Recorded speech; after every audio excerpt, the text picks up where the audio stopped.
Hariom students, स्वागत है आपका free study bye Lodhi sir की यूट्यूब चैनल में। स्टूडेंट्स, आज हम आपके सामने लेकर के आए हैं लघुत्तम समापवर्त और महत्तम समापवर्त तक की सीरीज। आज लगभग हम आपको 10 टाइप क्वेश्चंस जो लघुत्तम समापवर्त में पूछे जाते हैं इनको बताने वाले हैं। दोस्तों, यदि आप हमारे चैनल पर पहली बार विजिट कर रहे हैं तो प्लीज हमारे चैनल को सब्सक्राइब कर लें, साथ में आए बेल आइकन पर भी क्लिक कर दें ताकि सबसे पहले नोटिफिकेशन आपको मिलता रहे। आप किसी भी प्रकार के स्टेट लेवल या सेंट्रल लेवल के कॉम्पिटिटिव एग्जाम की तैयारी यदि कर रहे हैं तो इस चैनल पर निःशुल्क सभी प्रकार के विषय उपलब्ध हैं। आप हमारी प्लेलिस्ट में जाकर के ये सब देख सकते हैं। तो आइए प्रारंभ करते हैं आज का विषय। और आज का हमारा विषय है लघुत्तम समापवर्त। और जितने भी प्रकार के लघुत्तम समापवर्त के प्रश्न होते हैं इसमें हमने सभी प्रकार के प्रश्नों को शामिल किया है। यदि आप इस वीडियो में लास्ट तक हमारे साथ रहते हैं तो निश्चित रूप से आप इन सभी प्रश्नों को बड़ी आसानी से हल कर पा रहे होंगे। तो स्टूडेंट्स, शुरू करते हैं। सबसे पहले आपको समझना है अपवर्त या गुणज या मल्टीपल किसे कहते हैं। तो कुल मिला के ये टेबल होती है या दुनिया होता है और इनकी जो संख्या होती है ये अनंत तक जा सकती है। जैसे कुछ भी आपसे कहा जाए, जैसे आपसे कहा जाए कि 5 के अपवर्त्य क्या होंगे, यदि कभी आपसे पूछ लिया जाए कि 5 के अपवर्त्य क्या होंगे या 15 किसी भी संख्या के अपवर्त्य क्या होंगे, तो स्टूडेंट्स यहां से आपको ध्यान रखना है 5 के अपवर्त्य होंगे 5, 10, 15, 20, 25 up to dash dash dash. किसी भी संख्या के अपवर्त्यों की संख्या अनिश्चित होती है। तो स्टूडेंट्स, हम ये बता रहे थे कि जो अपवर्त हैं उनकी संख्या असीमित होती है। किसी भी संख्या के अनंत अपवर्त होते हैं। जैसे 5 के अपवर्त हमने निकाले तो 5 दूनी 10, 5 3 15, 5 24, 55, 25 up to dash dash dash अनंत तक ये जाएंगे। इन्हीं को अपवर्त कहते हैं हम और इन्हीं को क्या कहते हैं, गुणज। जैसे हम कहें कि 15 के प्रथम 4 गुणज क्या होंगे, तो 15 के प्रथम 4 गुणज 15 एकम 15, 15 दूनी 30, 15 3 45 और 15 चौको 60, ये हम निकाल सकते हैं। ठीक है, तो ये गुणज और अपवर्त एक ही बात है। 15 के प्रथम 4 गुणज मतलब 15 चौको 60 तक आपको लिख लेना है। अब हम बता रहे हैं आपको कि समापवर्त क्या कहलाते हैं। अपवर्त आप समझ गए, किसी भी संख्या के अपवर्त्यों की संख्या अनंत होती है, ये पहाड़ा या टेबल कहलाती है। अब हम आपको बताने वाले हैं समापवर्त क्या कहलाते हैं। तो स्टूडेंट्स, जैसे वो कह रहे हैं, जैसे हमें मान के चलो निकालना है 4 व 8 का एलसीएम, तो एक ये समापवर्त मेथड भी होती है लघुत्तम निकालने की। वो कैसी होती है, पहले हम 4 के अपवर्त लिखेंगे। जब हम 4 के अपवर्त लिख रहे होंगे तो 4 एकम 4, 4 दूनी 8, 4 3 12, 4 चौको 16, 4 पंची 20, 4 छूं 24, 4 सत्ते 28 up to dash dash dash तक हम लिख रहे होंगे। फिर जब 8 के अपवर्त लिख रहे होंगे तो 8 एकम 8, 8 दूनी 16, 8 3 24, 8 चौको 32, 8 पंचे 40 up to dash dash dash अनंत तक हम ये लिख रहे होंगे। अब हमें क्या देखना होता है, यदि हम समापवर्त मेथड से लघुत्तम समापवर्त निकाल रहे होते हैं तो सबसे छोटा अपवर्त होता है। जैसे जब हम 4 के अपवर्त देख रहे हैं तो यहाँ भी हमें 8 दिख रहा है, और जब हम 8 के अपवर्त देख रहे हैं तो यहाँ भी 8 दिख रहा है, तो ये कहलाते हैं समापवर्त। और ध्यान देना, सबसे छोटा समापवर्त जो होता है, सबसे लघुत्तम समापवर्त जो होता है वो क्या कहलाता है, लघुत्तम समापवर्त। मतलब 4 और 8 का लघुत्तम समापवर्त मेथड से कितना निकल के आ गया, 8 इसका आंसर होगा। स्टूडेंट्स, इसे इंग्लिश में एलसीएम कहते हैं, लघुत्तम समापवर्त को लोवेस्ट कॉमन मल्टीपल। अब हम आपको एक मेथड बता रहे हैं जिसके माध्यम से आप विदाउट पेन पेपर की भी लघुत्तम समापवर्त निकाल सकते हैं। इसकी मेथड क्या है देख लेते हैं। जैसे मान के चलो ये टाइप 2 आप समझे, हमने अपवर्त आपको बता दिए, समापवर्त बता दिए। अब जैसे कह रहे हैं 4, 8 और 24 का लघुत्तम समापवर्त क्या है स्टूडेंट्स, तो इनका मौखिक लघुत्तम समापवर्त निकालने की विधि ये होती है, सबसे बड़ी संख्या हमें देखना पड़ती है। जैसे यहाँ सबसे बड़ी संख्या 24 है, चाहे वो पहले लिखी हो चाहे बाद में। अब हम ये देखते हैं, क्या 4 की दुनिया में 24 आता है? बिल्कुल आता है। 4 छंग 24। क्या 8 की दुनिया में भी 24 आता है? बिल्कुल आता है 24। इसका मतलब एलसीएम 24 हो गया। मतलब बड़ी संख्या को देखा जाता है, ये नियम है। और जो भी संख्याएं शेष बच रही हैं, सबकी दुनिया में यदि बड़ी संख्या आ रही है तो वही लघुत्तम समापवर्त कहलाता है। या हम लघुत्तम समापवर्त को यदि परिभाषित करें तो मुख्यतः लघुत्तम समापवर्त का मतलब ये होता है कि ऐसी सबसे छोटी से छोटी, लघु माने ऐसी छोटी से छोटी संख्या लघुत्तम समापवर्त कहलाती है जिसमें उन सभी संख्याओं का भाग चला जाए पूरा पूरा जिनका लघुत्तम निकाला है।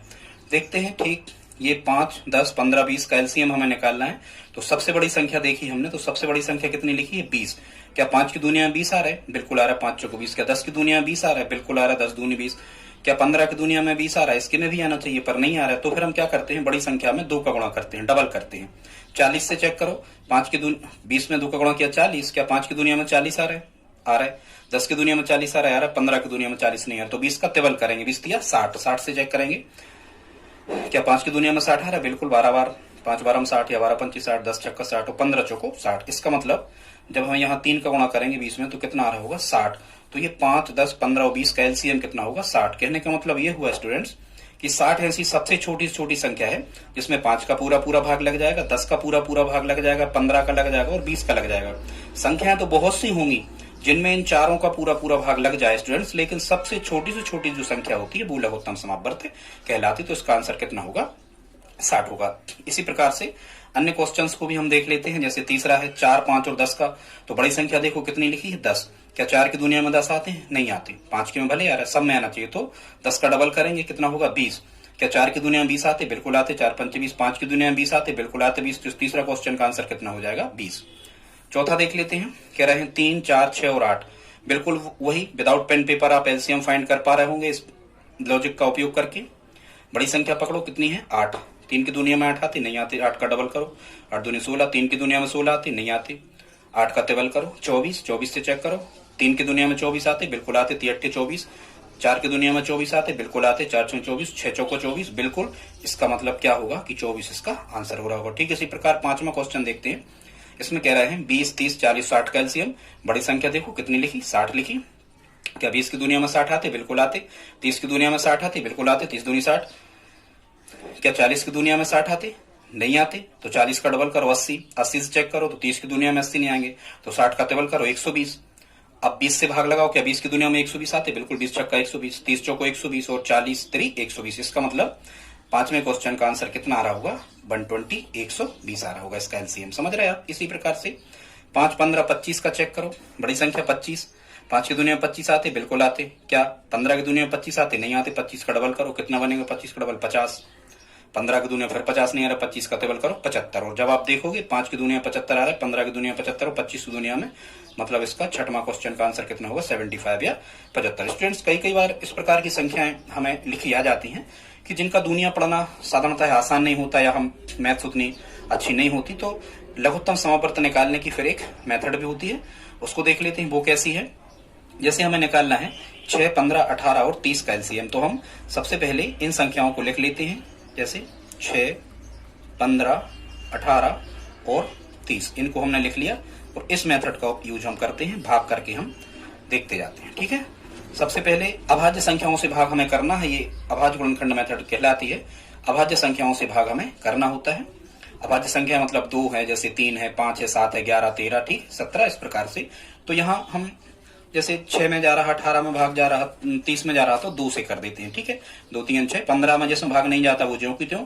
18 में कितने बार गया? 9 बार गया, तो ये 9 हमने यहाँ लिख दी। 30 में कितने बार भाग गया? 15 बार गया। ठीक है, अब यहाँ 2 से नहीं जा रहा, 3 का भाग सब में जा रहा, तो हम कितने से भाग कर रहे होंगे? यहाँ 3 से भाग कर रहे होंगे। तो 3 एकम 3, 3 5 15, 3 तिरका 9 और 3 5 15। हम चाहे तो फिर 3 से कर सकते, 1 का कुछ नहीं करना हो तो 1 जहां आ गया उसको छोड़ दो या लिखते जाओ। 5 में नहीं जा रहा, जिसमें भाग नहीं जाता हमेशा सावधानी रखो, वो जो कि तुम लिखो। 3 का 3 भाग एक बार और 5 जो कि तो। अब हम इसमें 5 का ही भाग कर रहे होंगे। जब हम 5 का भाग कर रहे होंगे तो 1 जो कहते हो, 5 का 5 भाग 1 लिखते ही जाते हैं, 5 का 5 भाग 1। स्टूडेंट्स, जब यहाँ पूर्व में 1 1 आ गया तो ये भाग की प्रक्रिया क्या हो गई? समाप्त हो गई। अब हम इन सब का क्या कर लेते हैं? गुणा। 2 गुणा 3 गुणा 3 गुणा 5, ये जो लिखे हैं ऊपर से नीचे, इन सब का हम गुणा कर लेते हैं और गुणा करने पर जो आता है वो हमारा क्या होता है, इसका आंसर होता है। ठीक है, 2 3 6, 6 3 18 और 18 पंचे 90। स्टूडेंट्स इसका मतलब क्या होगा कि 90 हमारा क्या आ रहा होगा, आंसर आ रहा होगा किसका, 6 15 18 और 30 का एलसीएम कितना आ रहा होगा, 90। तो इस मेथड से भी हम एलसीएम फाइंड कर सकते हैं। ठीक उसी प्रकार जैसे कह रहे हैं, यहाँ कह रहे हैं 16 20 और 24 का एलसीएम कितना होगा, तो ये अभाज्य गुणनखंड विधि से हम निकाल सकते हैं। 2 का भाग लगाओ, 8 बार जाएगा, 20 में 10 बार जाएगा, 24 में 12 बार जाएगा।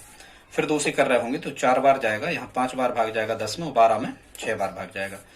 फिर हम 2 से कर रहे होंगे तो 4 में 2 बार जाएगा, 5 में जाएगा नहीं, तो ज्यों का त्यों लिखते जाते हैं। 2 का भाग 6 में 3 बार जा रहा होगा। हालांकि यहाँ भाज्य संख्याएं आ गई तो भाग की प्रक्रिया समाप्त हो गई। या आप और करते जाओ, 2 से करो तो यहाँ 1 आ जाएगा, 5 में जा नहीं रहा, 3 में जा नहीं रहा। आप चाहो तो फिर 3 से कर दो, 1 में जा नहीं रहा, 5 1 तो लिख देते ज्यों का त्यों। ठीक है, 3 में 3 का भाग 1 बार, फिर कितने से कर दो, 5 से, तो 1 1 और 1। ठीक है, अब यहाँ हम इन सब का क्या कर लेते हैं स्टूडेंट्स, इन सब का कर लेते हैं अपन क्या, गुणा कर लेते हैं। ठीक है, जितना भी आ गया इन सब का हम क्या कर लेंगे, गुणा कर लेंगे, और जो आ रहा होगा वो हमारा क्या होगा, आंसर होगा। आप समझ पा रहे होंगे। तो यहीं से कर लो, लिखने की जरूरत नहीं होती।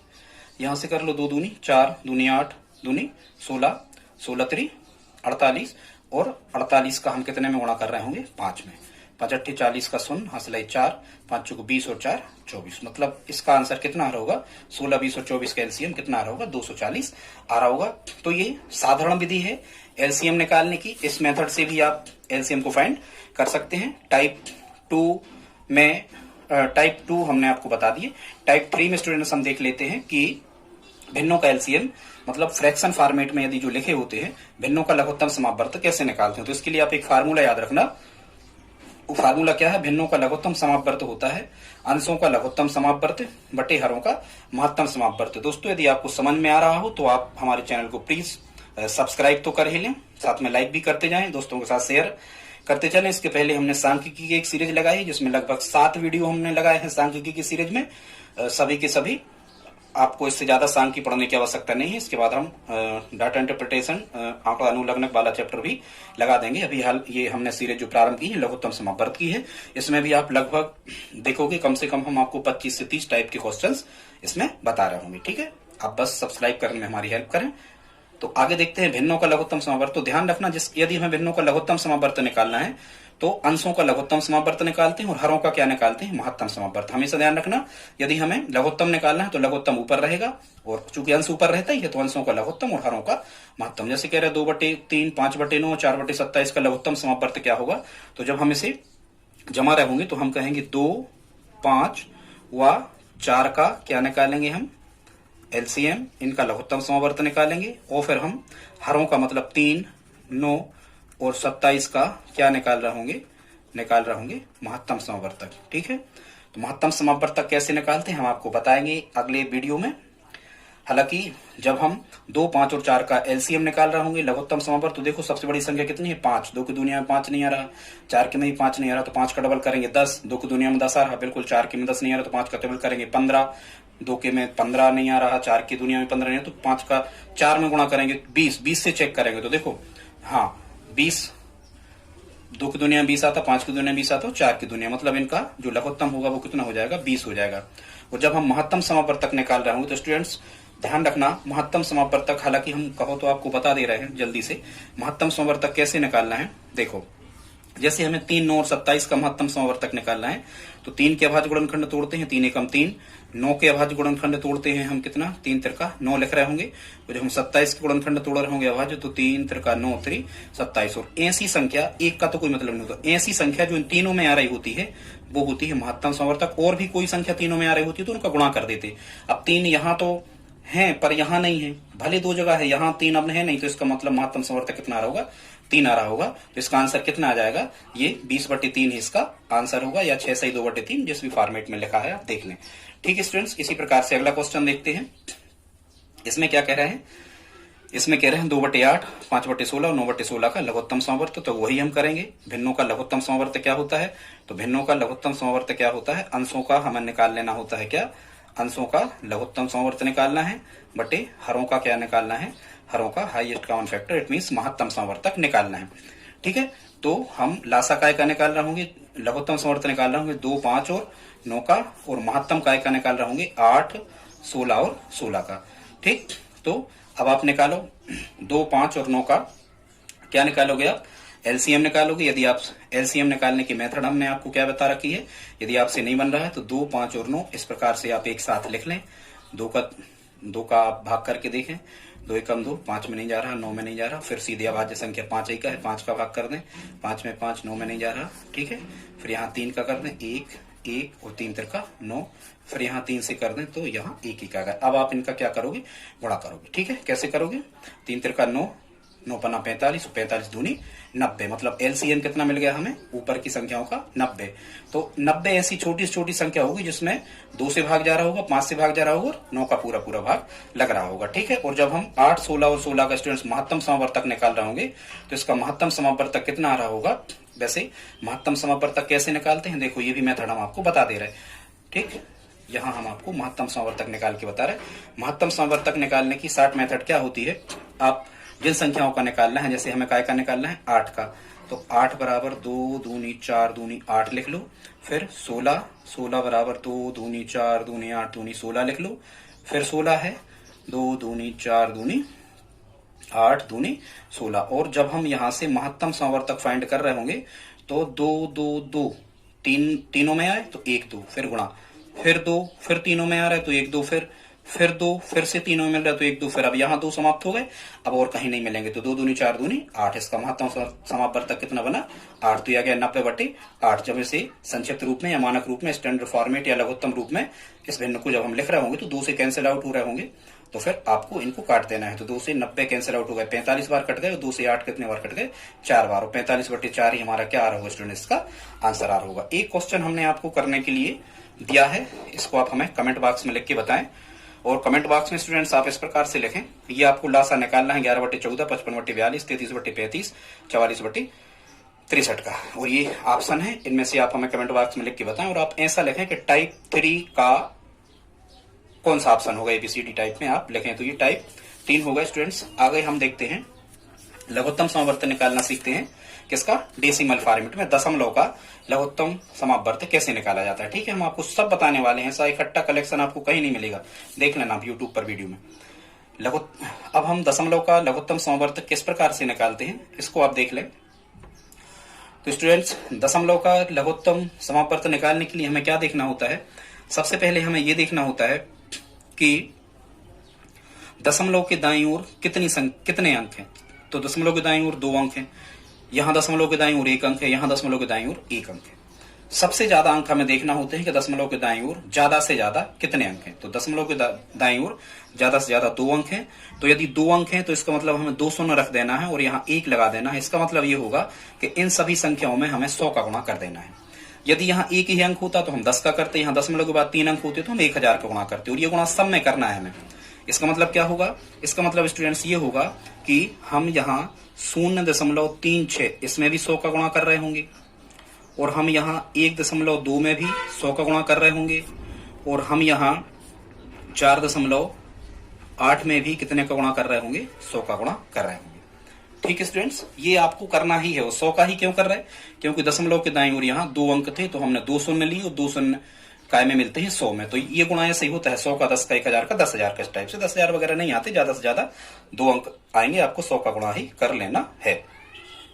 दशमलव का गुणा करने का स्टूडेंट्स जनरली साधारण तरीका क्या होता है, हम दशमलव हटा लेते, यहाँ दशमलव के नीचे 1 माना जाता, दाईं ओर 2 अंक है तो 2 शून्य। अब ये दशमलव हट गया, और दशमलव यदि हट गया तो यहाँ ये बन गए, देखो इसके बटे कुछ नहीं, 1 कर दो, 100 से 100 ये कट गया एक बार, मतलब कुछ नहीं बचा, यहाँ बचा 0.36, इसका मतलब यहाँ आ गया हमारा 36। ठीक है, जब हम यहाँ कर रहे होंगे तो दशमलव का 1 और 1 संख्या 1 शून्य, अब ये गुणा लगा तो कट सकते ऊपर नीचे के, 0 से 0 कट रहा होगा, और दशमलव यहाँ से हट ही गया। जब हम 12 का 10 में गुणा कर रहे होंगे तो ये दूसरी संख्या फाइंड हो रही होगी हमें 120। ऐसा यहाँ जब हम दशमलव का 1 मानेंगे और 1 शून्य रखेंगे तो यहाँ 0 से 0 ऊपर नीचे कट गए, यहाँ 48 बचा, और 48 में हम 10 का गुणा कर रहे होंगे तो यहाँ हमारा आ रहा होगा 480। अब आपको क्या करना है, जो हमने आपको पुरानी मेथड बताई थी कि आपको 36, 120 और 480 का क्या निकाल देना है, लघुत्तम। तो लघुत्तम की जनरली जो साधारण मेथड होती है वो ये होती है, 36, 120 और 480 का आपको लघुत्तम संवर्तक निकालना है। तो किस मेथड से निकालोगे वो हम आपको बता रहे हैं। ठीक है, क्या करना है आपको, सबसे पहले इनको इस टाइप से हमें लिख लेना है। अब यहाँ देखो 2 का भाग सब में जा रहा है तो 2 से कर दो। 2 से जब आप भाग करोगे तो यहाँ 18 बार जा रहा होगा। 2 का भाग जब आप 120 में कर रहे होगे तो यहाँ पर 60 आ रहा होगा। जब आप 480 में कर रहे होगे तो 2 दूनी 4, 2 चौको 8, यहाँ 240 आ रहा होगा। फिर से आप 2 का भाग लगा दो यहाँ, तो ये 4 बार जाएगा, यहाँ 30 बार जाएगा, और यहाँ 2 एकम 2, 2 दूनी 4, 120 बार आएगा। फिर आप 2 से भाग कर रहे होगे तो 2 दूनी 4, 2 15 30, और यहाँ 60 आ रहा होगा। फिर आप 2 से भाग कर रहे होंगे तो 2 एकम 2, 15 में भाग जा नहीं रहा तो ज्यों के त्यों लिखे जाते हैं। 60 में 2 का भाग 30 बार जा रहा होगा। फिर हम 3 से कर रहे होंगे, क्यों 3 से कर दो क्योंकि दोनों में जा रहा। 3 भी अभाज्य संख्याओं के करते हैं, कभी 4 से नहीं करना, 6 से नहीं करना, 8 से, 2 3 5 7 11 टाइप से। 3 का कर रहा हूँ, 1 का कुछ नहीं होता, 3 5 15, और 30 में जा रहा होगा कितने बार, 10 बार। अब हम डायरेक्ट 5 से यदि कर रहे होंगे तो 5, 1 तो आ ही गया, 5 एकम 5 और 5 दूनी 10। फिर हम यहाँ जब 2 से ही कर रहे होंगे तो यहाँ 1 1 आ गया, 2 का 2 में भाग 1 1 1 हम लिखते जाते। तो ये हमें एक, अब हमें क्या कर लेना है स्टूडेंट्स, अब हमें कर लेना है इनका क्या, गुणा कर लेना है। ठीक है, इनके गुणा, तो हम लघुत्तम निकालते हैं, इनका गुणनफल जो होगा, इनका जो गुणनफल होगा स्टूडेंट्स वो क्या होगा, हमारा लासा होगा। तो करो गुणा, 2 दूनी 4, दूनी 8, दूनी 16, 3 48, और 48 का जब हम 10 में कर रहे होंगे, 5 दूनी 10, 48 का जब 10 में कर रहे होंगे तो कितना आ रहा होगा स्टूडेंट्स, यहाँ 480। कितना आ रहा होगा, 480। अब हमें बस एक चीज ध्यान रखना है, हाँ 2 दूनी 4, दूनी 8, दूनी 16, 3 48, ठीक है, और 48 और 5 दूनी 10, 48 धाम 480। यहाँ आ गया हमारा कितना, 480। बस एक चीज हमें ध्यान रखना है कि इसमें हमने शुरुआत में कितने से गुणा किया था, 100 से गुणा किया था। तो जो हमारा लघुत्तम आया है, जो हमारा एलसीएम आया है, वो कितना आया है, लघुत्तम समापवर्त 480 आया है। तो यदि हमने यहां शुरू की संख्याओं में 100 से गुणा किया था तो अब हमें लास्ट में 100 से भाग करना होगा।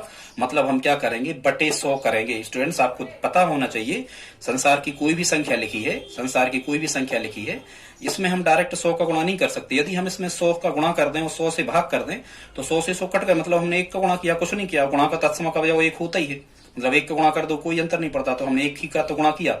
तो हमेशा ये नियम है, ध्यान रखना, जिसका आप यहाँ 10 का या 100 का 1000 का गुणा करते हो, लास्ट में साधारण विधि से आप लघुत्तम निकाल लेना, और जो भी आपको प्राप्त होता है उसमें फिर जितने का गुणा किया था शुरू की इन संख्याओं को पूर्णांक बनाने के लिए, क्योंकि डेसिमल फॉर्मेट में थी, पूर्णांक नहीं था, तो हमने पहले पूर्णांक बना लिया। तो पूर्णांक बनाने में जितने का आपने गुणा किया था सभी संख्याओं में, तो जो लघुत्तम समावर्त निकलता है इसमें उतने का भाग कर देना। तो यहाँ हमने कितने का गुणा किया था, 100 का गुणा किया था, तो अब हम क्या करेंगे, इसमें 100 का भाग करेंगे। तो हम 100 का भाग कर रहे हैं, 0 से 0 कट जाएंगे, और यहाँ हमें क्या निकल के आएगा, यहाँ बचेगा 48/10। और जब आप 10 से भाग दे रहे होगे 48 में, तो इसका आंसर कितना आ रहा होगा, 4.8। ये हमारा क्या होगा स्टूडेंट्स, इसका आंसर होगा 4.8 इसका आंसर होगा। मतलब 4.8 ऐसी छोटी से छोटी संख्या होगी जिसमें 0.36 का भाग लग जाएगा, 1.2 का भाग लग जाएगा, और 4.8 का भाग लग जाएगा। आप चेक कर सकते हैं। तो ठीक है स्टूडेंट्स, अब एक क्वेश्चन इसी प्रकार का हमने आपके लिए करने के लिए दिया है। ऑप्शन हम आपको दे नहीं रहे हैं, ये आप हमें कमेंट बॉक्स में लिख के बताएं। दूसरा क्वेश्चन कि इसमें हमने आपसे कहा है लघुत्तम निकालना है 2.5 का, 20, 1.2 और 7.5 का। और देखो यहां जब हम दशमलव के बाद देख रहे हैं तो दशमलव के बाद सभी जगह अधिकतम 1 अंक है। तो 1 अंक है मतलब 1 शून्य हमें लेना, जितने अंक उतने शून्य, और शून्य का कोई अर्थ नहीं होता। तो हमें 100 का 10 का 1000 का गुणा करना होता। मतलब हम इनको पूर्णांक बनाने के लिए इन सभी संख्याओं में पहले कितने का गुणा करेंगे, 10 का। ठीक है, इन सब में हम कितने का गुणा करेंगे, 10 का। 1.2 में भी कितने का करेंगे, 10 का। उस 7.5 में भी कितने का गुणा करेंगे हम, 10 का। आप गुणा कर लेना, लघुत्तम समावर्त निकाल लेना, और जब आप 10 का गुणा किया है तो लास्ट में जो भी आपका एलसीएम निकलता है उसमें आपको 10 का भाग करना होगा। तो आप हमें कमेंट बॉक्स में स्टूडेंट्स इस प्रकार से लिखें कि सर टाइप 4 के दूसरे का उत्तर सीधा का सीधा आप लिख दें कि इसका उत्तर क्या होगा। अब हम देख लेते हैं टाइप 5 को, और जो हमारा टाइप 5 है स्टूडेंट्स, आगे देखते हैं। अगला क्वेश्चन है उसी में दशमलव की लघुत्तम महत्तम समवर्तक निकालने में 1.08, 0.36 और 0.9, इसका भी आपको लघुत्तम समावर्त निकालना है, जिसके ऑप्शन है 10.8, 11.9, 2.36 और 99, जिनमें से कोई नहीं, ये भी आप हमें कमेंट बॉक्स में लिख करके बताएं कि इसका आंसर क्या होगा। स्टूडेंट्स आगे बढ़ते हैं। अगली टाइप जो हमारे क्वेश्चन है इसमें है, यदि घातांकों के रूप में आपसे लघुत्तम समापवर्त का पूछा जाए कि घातांकों के रूप में लघुत्तम समापवर्त कैसे निकाला जाता है, तो सबसे पहले हमें एक सावधानी रख लेना है। और वो सावधानी क्या है, सबसे पहले हमें यदि आधार समान नहीं है तो सबसे पहले हमें आधार समान कर लेना है, बेस इक्वल कर लेना है सभी का, फिर हम आगे इसको हल कर सकते हैं। तो जैसे यहाँ कह रहे हैं 17 पे 15 की घात, 17 पे 20 की घात और फिर है 17 पे 17 की घात का लघुत्तम समापवर्त क्या होगा। तो स्टूडेंट्स ध्यान रखना, यदि आधार समान हो तो लघुत्तम समापवर्त होती है बड़ी घात वाला पद, क्योंकि उसमें भाग जाना चाहिए। बड़ी घात वाला पद हमारा, बड़ी घात वाला पद हमारा क्या होता है, लघुत्तम समापवर्त होता है यदि आधार समान हो तो इसमें, और छोटी घात वाला महत्तम होता है, बताएंगे हम आगे। तो इसमें जो एलसीएम होगा वो कितना होगा, 17 पे 17 की घात, ये हमारा आंसर हो जाएगा। ठीक है स्टूडेंट्स, इसी प्रकार से हम क्या करते हैं, जैसे मान के चलो कभी आपको आधार समान यदि नहीं है, जैसे क्वेश्चन हमने लिया है, ये दूसरा क्वेश्चन है, इसमें आधार समान नहीं है, तो पहले हम क्या करते हैं, आधार को समान कर लेते हैं। जैसे 9 को हम क्या लिख सकते हैं, 3 पे 3 की घात, बाकी ये ज्यों का त्यों, 3 पे 4 की है, 3 पे 27 की है। फिर हम इसे क्या लिख रहे होंगे, फिर हम इसे लिख रहे होंगे 3 का वर्ग, 2 बार 3 गुणा मतलब 3 का वर्ग, फिर कितने की लिख रहे होंगे, 3 की। घात पे घात तो घातों का आपस में गुणा होता, 3 पे कितने की मिल जाएगी, 6 की। अब हमें इस 9 पे 3 का मान कितना प्राप्त हो गया, 3 पे 6, और फिर 3 पे 4 की घात, और फिर 3 पे कितने की घात, 27 की घात। तो बड़ी घात वाला पद क्या होता है हमारा, बड़ी घात वाला पद ही क्या होता है, लोवेस्ट कॉमन मल्टीपल, मतलब लघुत्तम समापवर्त होता है। ठीक है स्टूडेंट्स, यहाँ देखो आधार समान है, आधार समान है तो बड़ी घात कितने की है, 2 की है। इसका मतलब क्या होगा, हमारा एलसीएम कितना होगा, 7 का वर्ग। ऑप्शन में देख लेना, या तो 49 या 7 का वर्ग, इस फॉर्मेट में ये लिखे होते हैं। अगला टाइप स्टूडेंट्स हमारा 10 टाइप है, इसमें हमने लिया है फैक्टोरियल का लघुत्तम समापवर्त। तो फैक्टोरियल मतलब क्रमगुणित का लघुत्तम समापवर्त। आपको इस प्रकार की कैसे भी प्रश्न आ जाए, इसमें हमेशा आप ध्यान रखना कि फैक्टोरियल का जो लघुत्तम समापवर्त होता है, फैक्टोरियल को देखो 2 प्रकार से लिखा जाता है, फैक्टोरियल 4, फैक्टोरियल 5 और फैक्टोरियल 6। यहाँ दूसरा क्वेश्चन में लिखें फैक्टोरियल 8, फैक्टोरियल 9, फैक्टोरियल 11। यहाँ भी हमें यह ध्यान रखना होता है, फैक्टोरियल 2 प्रकार से बनाया जाता है, ये भी फैक्टोरियल सही, ये भी फैक्टोरियल सही है। तो हमेशा इसमें ध्यान रखना कि यदि फैक्टोरियल के लघुत्तम समापवर्त पूछे जाए तो इसमें बड़ा वाला पद, फैक्टोरियल फॉर्मेट में यदि लिखा है तो बड़ा वाला पद ही हमारा क्या होता है स्टूडेंट्स, एलसीएम होता है। मतलब फैक्टोरियल 6 इसका हमारा क्या होगा, लघुत्तम समापवर्त होगा, ये हमारा आंसर होगा। यहाँ फैक्टोरियल 8, फैक्टोरियल 9, फैक्टोरियल 11, तो इसका हमारा आंसर कितना होगा, इसका हमारा आंसर होगा फैक्टोरियल 11, इसका उत्तर हो जाएगा। क्योंकि ये सबसे छोटी संख्या ऐसी होती है कि इनके भाग जाना चाहिए, हालांकि फैक्टोरियल बाद में कभी हम आपको बता देंगे, पर जनरली ऐसा आप ध्यान रखो कि फैक्टोरियल वाले यदि आपको लघुत्तम आते हैं तो इसमें जो बड़ा वाला पद होता है जिसका संख्यात्मक मान सबसे ज्यादा होता है वो हमारा लघुत्तम समापवर्त होता है, और जो सबसे छोटा होता है वो हमारा महत्तम समापवर्त होता है। ठीक है स्टूडेंट्स, अब हम देख लेते हैं अगला जो टाइप रह गए थे उनमें चरों का लघुत्तम समापवर्त किस प्रकार से फाइंड करते हैं, अब हम आपको ये बता रहे हैं। तो इसमें आपको एक चीज ध्यान रखना होती है, सबसे पहले जैसे कह रहे हैं ए स्क्वायर बी कामा ए स्क्वायर बी सी और बी स्क्वायर सी डी, इसका हमें क्या निकालना है स्टूडेंट्स, इसका हमें निकालना है एलसीएम लघुत्तम समापवर्त। तो सबसे पहले हम देख लेते हैं समान आधार वाले।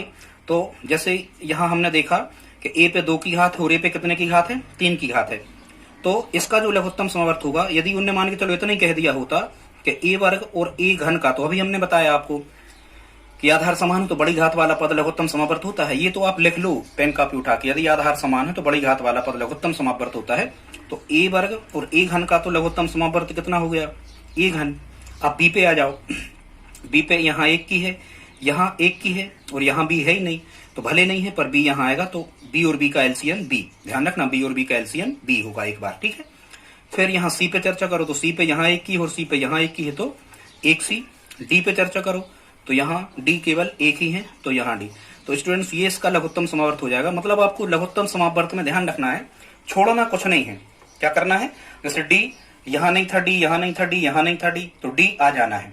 मतलब हमें छोड़ना कोई सा पद नहीं है, जितना कुछ भी हमें क्वेश्चन में दिख रहा है वो हमें लघुत्तम समापवर्त में दिखना चाहिए। क्यों दिखना चाहिए, क्योंकि जब हम इसमें a घन BCD में इन सब का अलग अलग भाग कर रहे होंगे तो a स्क्वायर b का भाग बिल्कुल पूरा पूरा लग जाएगा, a घन BC यहाँ लिख रहे होंगे तो पूरा भाग लग जाएगा, b स्क्वायर CD जब हम यहाँ b स्क्वायर CD यहाँ लिख रहे होंगे तो DCD कट रहा होगा, मतलब भाग पूरा पूरा लग जाएगा। इसलिए बड़ी घात वाले पद लघुत्तम समापवर्त में लिए जाते हैं और हमें छोड़ना कोई भी पद नहीं है, ये आपको ध्यान रखना है। अगला क्वेश्चन देख लेते हैं। क्वेश्चन नंबर 2 है, इसका भी हमें एलसीएम निकालना है। तो देखो x पे 2 की है, x पे 1 की है, तो इसका मान कितना हो जाएगा लघुत्तम x स्क्वायर। y पे यहाँ 1 की है, यहाँ 1 की है, तो ये और यहाँ 2 की है तो y वर्ग आ जाएगा। फिर z देख लेते हैं, z यहाँ है 1 की और यहाँ है 1 की, मतलब 1 z यहाँ आएगा। फिर x हो गया, y हो गया, z हो गया। b पे यहाँ 1 की है, यहाँ 2 की है, तो आधार समान तो बड़ी घात वाला पद होता है। अब क्या कुछ रह गया? बिल्कुल यहाँ क्या रह गया? n और रह गया। तो स्टूडेंट्स रहना कुछ नहीं चाहिए। लघुत्तम समापवर्त में एक ध्यान रखो, आधार समान तो बड़ी घात वाला पूरा का पूरा पद ले लो मय घात के, वो लघुत्तम समापवर्त होता है। और रह कुछ ना जाए, जितने भी पद दिए हैं, यहाँ 3 पद दिए, हमने 4 पद दिए होते तो मतलब ये हमारा क्या होगा? एलसीएम। इसमें जब हम इन अलग अलग का भाग कर रहे होंगे तो बिल्कुल पूरा पूरा भाग जा रहा होगा। ठीक है, x y z आ गया, b आ गया, n आ गया, सब आ गए। अगला क्वेश्चन देख लेते हैं, ये तीसरा है। x पे 3 की है, x पे 4 की है, यहाँ x पे 1 की है, तो x वाला निपटाएं तो x पे 4 की, y पे 2 की है, 3 की है, तो यहाँ कितना आ जाएगा? y पे 3 की। z पे कितने की है? 3 की है, तो z पे 3 की। और कुछ बचा? बिल्कुल नहीं बचा, तो ये इसका आंसर होगा। x पे 4 की घात, y पे 4 की घात, z पे 3 की घात, x⁴ y क्यूब और z क्यूब, ये इसका क्या होगा? आंसर होगा। अब हम देख लेते हैं अगला टाइप जो हमने स्टूडेंट्स इसमें लिया है वो कैसे लिए हैं कि आप देख रहे होंगे यहाँ डिजिट भी हमने ले रखे हैं और डिजिट के बाद में हमने यहाँ पर चर भी ले रखे हैं, वेरिएबल भी यहाँ पर हैं। तो सबसे पहले हम देखते हैं 4 कामा लगा है यहाँ, समझ जाओ आप। 4 पद भी हो सकते थे, 2 पद भी हो सकते थे, 5 पद भी, हमें रूल्स यही लगाना है। तो जब हम 4, 8 और 16 का लघुत्तम समापवर्त निकाल रहे होंगे तो हमने आपको विदाउट पेन पेपर लघुत्तम समापवर्त कैसे निकालें, सबसे बड़ी संख्या को देखा जाता है। सबसे बड़ी संख्या कितनी है? 16। अब आप देखो 4 की दुनिया में क्या 16 आ रहा है? बिल्कुल आ रहा है, 4 चौका 16। 8 की दुनिया में 16 आ रहा है, बिल्कुल आ रहा है, 8 दूनी 16, मतलब इन अंकों का तो लघुत्तम समापवर्त कितना हो गया? 16 आ गया। ठीक है, अब हमें क्या देखना है? अब हमें देखना है अंकों का लघुत्तम समापवर्त तो 16 आ गया। अब हमें देखना है सीक्वेंस में, देख लो पहले a देख लो, a पे कितने की? 2 की, यहाँ a पे 1 की, यहाँ a पे मतलब बड़ी घात आधार समान है तो a स्क्वायर। b पे देख लो, b पे 1 की, b पे 1 की, b पे 1 की, मतलब यहाँ 1b रहेगा। ठीक है, c देख लो, c स्क्वायर है तो c स्क्वायर ज्यों का त्यों आ जाएगा यहाँ। फिर क्या है?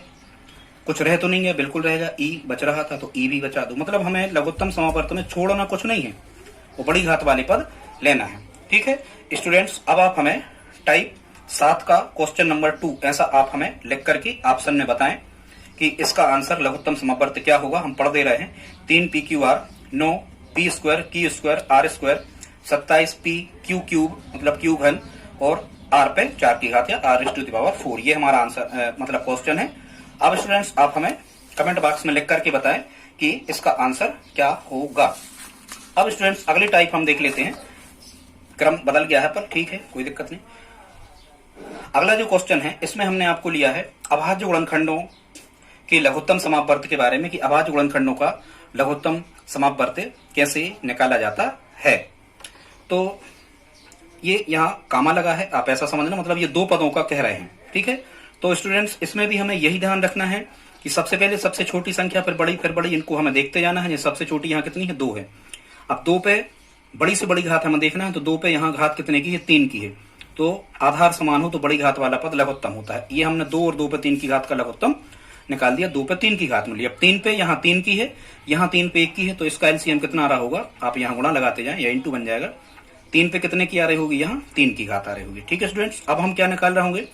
3 के बाद में 5 लिखे यहाँ, तो 5 देखो, 5 पे यहाँ 1 की है, यहाँ 4 की है, आधार समान तो बड़ी घात वाला पद लघुत्तम समापवर्त, तो कितनी आ रही होगी? 5 पे 4 की आ रही होगी। 2 आ गए, 3 आ गए, 5 आ गए, क्या बचा है? यहाँ 11 बच रहे हैं। तो हमने आपसे कहा था कि बचना कुछ नहीं चाहिए, क्योंकि जब हम अब यदि इस पूरे पद को यहाँ बटे में लिख दें और काटें तो कट जाएंगे, और इस पूरे पद को यहाँ बटे में लिखें और इससे काटें तो कट जाएंगे। यदि आप यहाँ 11 नहीं लिखते तो नहीं कटते पर, तो ये स्टूडेंट्स का क्या आ रहा होगा? इसका आंसर आ रहा होगा। ठीक है, अब ये 3 पद वाला एक हमने लिया है, इसको देख लो। इसमें आप कैसा करते? सबसे छोटी संख्या को सबसे पहले देखते हैं। 2 सबसे छोटी दिख रहा है हमें, तो 2 पे यहाँ 3 की है, यहाँ कामा लगा है, यहाँ 2 पे 2 की है, यहाँ 2 पे 1 की है, तो बड़ी घात वाला पद लघुत्तम होता है यदि आधार समान है तो 2 पे 3। अब 2 से बड़े हम 3 पे चले तो यहाँ गुणा तो हमें लगा नहीं है। 3 पे यहाँ 2 की है, यहाँ 3 पे 1 की, यहाँ 3 पे 4 की है, तो आधार समान, तो बड़ी घात कितने की मिली? 4 की, तो वही हम यहाँ लिख लेना। 2 मिल गए, 3 निपट गए। अब 5 पे देखो, 5 पे यहाँ 3 की है, यहाँ 5 पे 2 की है, यहाँ 5 पे 4 की है, तो आधार समान, तो बड़ी घात वाला पद लघुत्तम। 5 पे 4 की घात मिल गई। फिर 2 हो गए, 3 हो गए, 5 हो गए। 7 पे चर्चा करो तो 7 पे यहाँ 2 की है, यहाँ 7 पे 1 की है, यहाँ 7 है नहीं, तो कोई दिक्कत नहीं। 7 पे बड़ी घात कितनी थी? 2 की, तो अब ये हमारा आंसर इसका आ गया। क्योंकि अब देखो, अब कोई संख्या यहाँ बची तो नहीं है। 2 3 5 7, 2 3 5 7, 3 5 2, ठीक। यदि यहाँ कुछ और लिखे होते 13 गुणा 17, तो हम वो भी यहाँ लिख देते। तो ये यही इसका क्या होगा स्टूडेंट्स? यही इसका आंसर आ रहा होगा। अब हमने एक क्वेश्चन आपको करने के लिए दिया है। आप हमें कमेंट बॉक्स में इसका आंसर लिख करके बताएं, और उसमें आप लिखना कि टाइप 5 का क्वेश्चन नंबर 3 इसका कौन सा ऑप्शन सही है। आप ABCD के फॉर्मेट में लिख सकते हैं, आप करके देखें। ठीक है स्टूडेंट्स, अगले टाइप के क्वेश्चंस को हम, आप इसको लिख लें आसानी से या स्क्रीनशॉट ले लें इसका। अब हम आज इस वीडियो में लास्ट टाइप जो बचा है, ये है बीजीय व्यंजक यदि लिखे हों गुणनफल के रूप में, तो उनका लघुत्तम समापवर्त किस प्रकार से फाइंड करते हैं, इसको हम देख लेते हैं। क्वेश्चन हमने लिया है, और ये सभी के सभी प्रश्न कभी न कभी एग्जाम में आए हुए हैं। आप वीडियो को लाइक करते जाएं, सब्सक्राइब कर लें यदि आज तक आपने हमारे चैनल को सब्सक्राइब नहीं किया है। तो ये टाइप 8 या टाइप बदल भी जाए तो आप घबराना नहीं, बस हमें तो सीखना है। तो इसमें कह रहे हैं, ये यहाँ कामा लगा है, कह रहे हैं 3x वर्ग ऋण 7x धन 2 और 3x वर्ग धन 8x ऋण 3 का एलसीएम क्या होगा। तो स्टूडेंट्स, इस प्रकार के प्रश्न करने के लिए आपको ये गुणनखंड तोड़ना आना चाहिए। मध्यपद को किस प्रकार से तोड़ करके और हम इन प्रश्नों को हल करते हैं, देखते हैं क्या करना होता है। सबसे पहले यदि x वर्ग का जो गुणांक है, ये यहाँ हमें गुणा कर देना है। तो 3 का जब हम 2 में गुणा कर रहे होंगे तो यहाँ आ रहा होगा कितना? 6।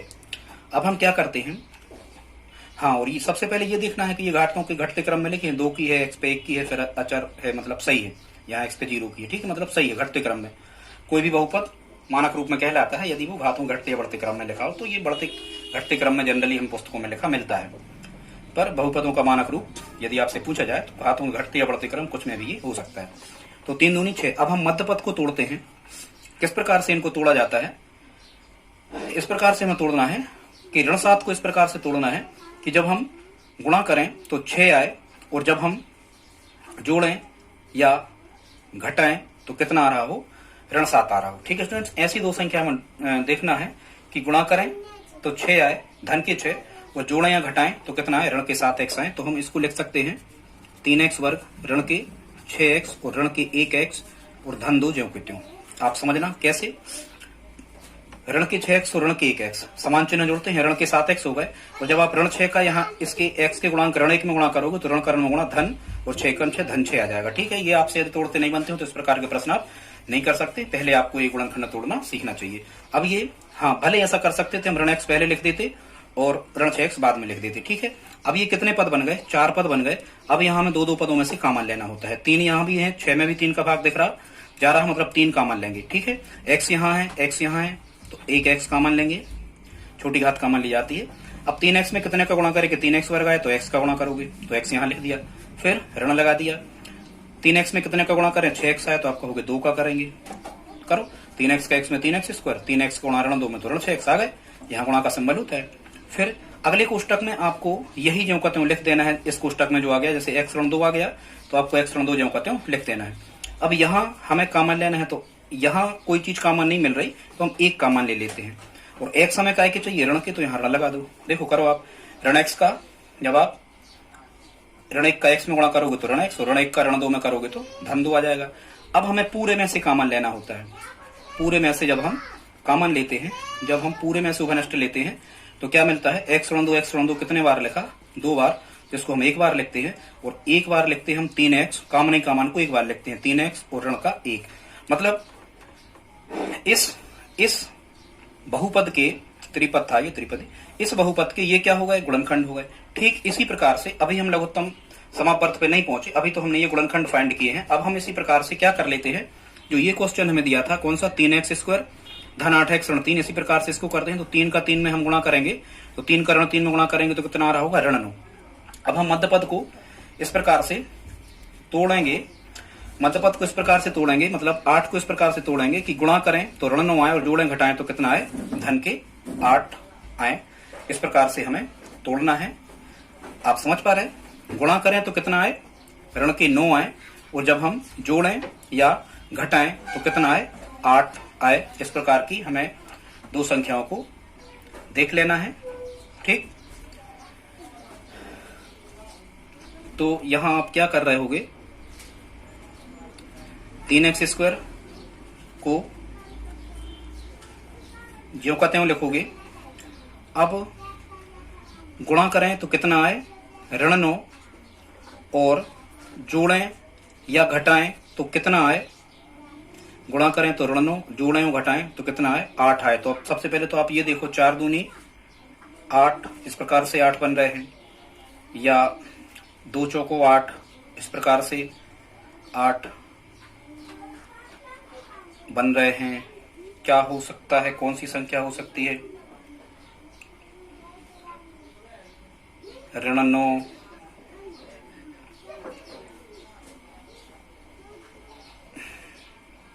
हाँ, आप क्या करोगे, यहां इसको आप लिख सकते हो धन के 9x और ऋण का 1x। ठीक है, इस प्रकार से, और ऋण 3 ये जो कहते हो। देखो कैसे, धन 9 का जब आप ऋण 1 में गुणा करोगे तो गुणनफल कितना आएगा, ऋण 9 आएगा। और देखो आप जब धन 9x में से ऋण के 1x घटा रहे होगे तो यहाँ 8x आएगा, मतलब 8x की जगह पर हम 8x को तोड़ के धन के 9x और ऋण का 1x लिख सकते। अब हमें क्या करना है, इसके बाद में यहाँ 2 में से हमें कॉमन लेना होता है। तो यहाँ देखो अंक देख लो, सबसे पहले 3 में भी 3 का भाग जा रहा है और 9 में भी 3 का भाग जा रहा है, तो 3 कॉमन, x यहाँ भी x यहाँ भी, तो x भी कॉमन ले लिया हमने। कोष्टक 3x का कितने में गुणा करें कि 3x वर्ग आए, तो आप x में, ऋण धन जो कहते हो 3x का कितने में गुणा करें, 9x आए, तो यहाँ आप कितना लिखोगे, 3 लिखोगे। करो गुणा, 3x का x में 3x², 3x का धन 3 में धन 9x, और इस कोष्टक में जो आ जाता है x धन 3, वो हमें यहाँ जो कहते हो लिख लेना है, x धन 3। और यहाँ कुछ कॉमन नहीं, x ऋण 3 टाइप के यहाँ लिखे, तो यहाँ आप 1 कॉमन ले लो। चिन्ह क्या लोगे, ऋण। क्यों, आप ऋण 1 का जब x में गुणा करोगे ऋण x आएगा, और ऋण 1 का धन 3 में करोगे तो आसमान चिन्ह को ऋण होता है, ऋण 1 का धन 3 में ऋण 3 आएगा। अब देखो पूरे में से जब आप कॉमन ले रहे होगे, यहाँ फिर पूरे में से जब आप उभयनिष्ठ लोगे तो x धन 3 2 बार लिखा है, तो आप x धन 3 लिखोगे कितने बार, यहाँ x धन 3 लिखोगे आप 1 बार, और 1 बार कॉमन ही कॉमन लिखोगे, 3x ऋण 1, 3x ऋण 1। ठीक है, और ये जो कहते हो कोष्टक। अब हमें इनमें से ये दो हमें गुणनखंड मिल गए इनके। अब स्टूडेंट्स हमें इनमें से लघुत्तम समापवर्त निकालना है कि इसका एलसीएम क्या होगा। अब हमें इनमें से लघुत्तम समापवर्त को निकालना है।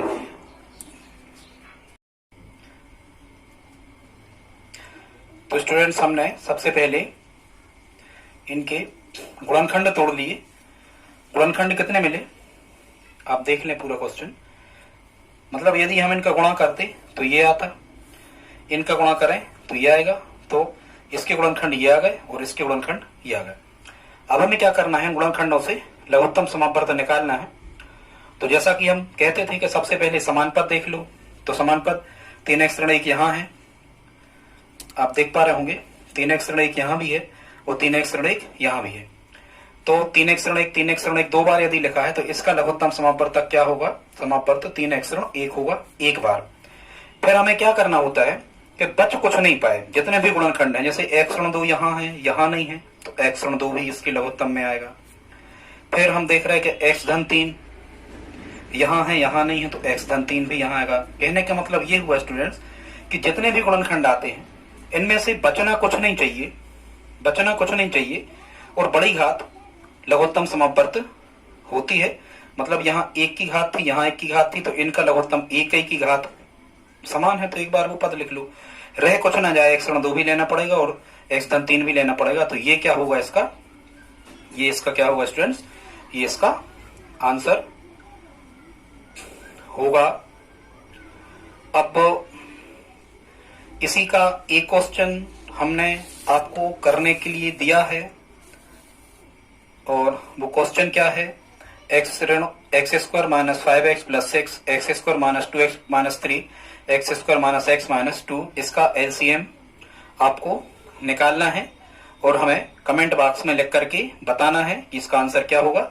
विधि इसकी क्या है, आप इसके अलग गुणनखंड तोड़ो इसके अलग गुणनखंड तोड़ो और इसके अलग गुणनखंड तोड़ो, ठीक है।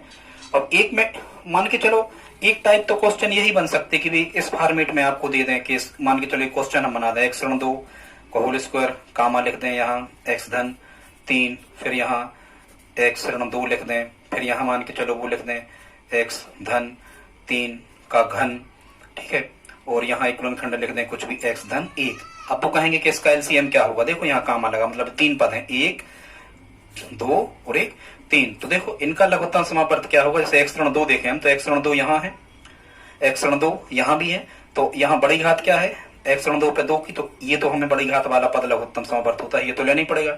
अब एक्स धन 3 पे यहाँ 1 की है, यहाँ एक्स धन 3 पे 3 की है, तो एक्स धन 3 पे 3 की घात बड़ी घात हमें लेना पड़ेगी, पर बच कुछ नहीं जाए, ठीक है। एक्स ऋण 2 निपट गए, आ गया यहाँ एक्स धन 3 आ गया, एक्स धन 1 और बचा है तो ये भी हमें लेना होगा, मतलब ये इसका लघुत्तम समावर्त होगा। एक टाइप ये भी बनता है, एक टाइप ये भी बनता है। इन कब पूछ रहे थे यदि कि इसका लघुत्तम समावर्त क्या होगा तो ये होगा। तो स्टूडेंट्स आप इसको देख लें, इसका स्क्रीनशॉट ले लें, इसका लघुत्तम समावर्त क्या होगा आप हमें कमेंट बॉक्स में लिख करके बताएं। इसी प्रकार से 3 गुणनखंड इसके तोड़ना और आप निकालना कितना आएगा, तो उसको आप आंसर का आंसर लिख करके हमें बताएं। दोस्तों आज का वीडियो आपको कैसा लगा कमेंट बॉक्स में हमें लिख करके बताएं। लघुत्तम समापवर्त की हमने ये सीरीज, लघुत्तम समापवर्त और महत्तम समापवर्त तक की हमने ये सीरीज प्रारंभ की है। आपको कई टाइप के क्वेश्चंस, लगभग 30 से 35 टाइप के क्वेश्चंस हम आपको लघुत्तम समापवर्त और महत्तम समापवर्त में जो एग्जाम रिलेटेड हैं वो बताने वाले हैं। यदि आपको आज का वीडियो अच्छा लगा हो तो प्लीज लाइक शेयर सब्सक्राइब करें। धन्यवाद।